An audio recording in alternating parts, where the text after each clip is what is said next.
Kailan mo kayo gumamit ng herbal ni Ray Herrera? Last March po. Okay. Ano ho bang karamdaman ninyo? Diabetic po ako. Nag-i-insulin ho ba? Hindi po, hindi po. Ano hong nararamdaman ninyo?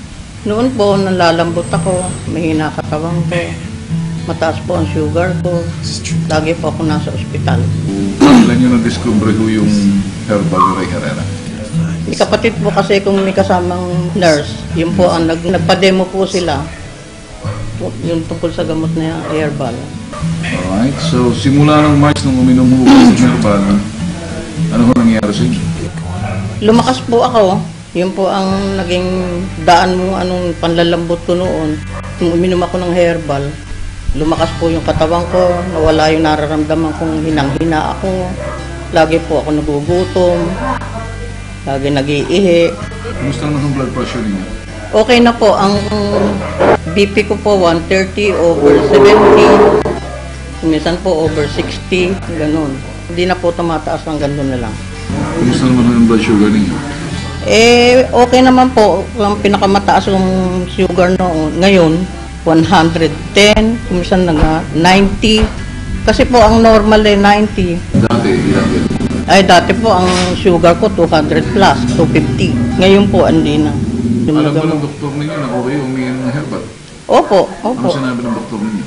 Okay naman po kasi wala naman pong masama doon sa herbal dahil yun food supplement lang. Pero nakita mo ng doktor kung ito yung pagbabago na naramdaman ninyo? Nakita na po ng doktora ko na maganda ang katawan ko, saka matagal na po akong hindi napupunta sa kanya. So, ano po yung mga bagay yung mga hindi nyo magawa ng araw, no?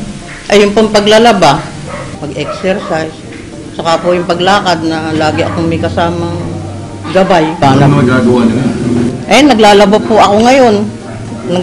Nagkukot po ako sa bukid. Pupunta kami sa bukid. Katunayan nga po yung kaaani lang namin.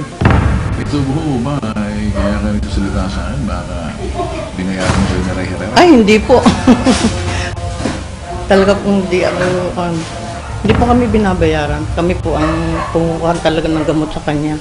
Hindi kaya binulungan lang kayo ni Ray Herrera sabihin mo na maganda. Hindi po. Hindi po. God knows po. Hindi po ako nagsisinungaling. Hindi kaya pagkatapos nito, baka pagkatapos natin, babayaran kayo ni Ray Herrera ng mga bote-boteng herbal kapalit sa pagsasalita niyo sa amin. Hindi po siguro. Na-order na po ako sa kanyang Pupunti lang, posibilidad. Sabi niyo, hindi po siguro. Baka ito ngayon, malilibre ka na sa herbal kasi marap ka sa camera. Hindi po. Hindi po.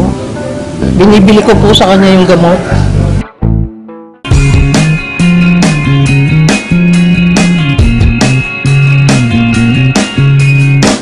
Dati ba hindi kayo naglalaban yan? Hindi ako naglalaba. Nagpupukpuk pa nga ako, palong-palo.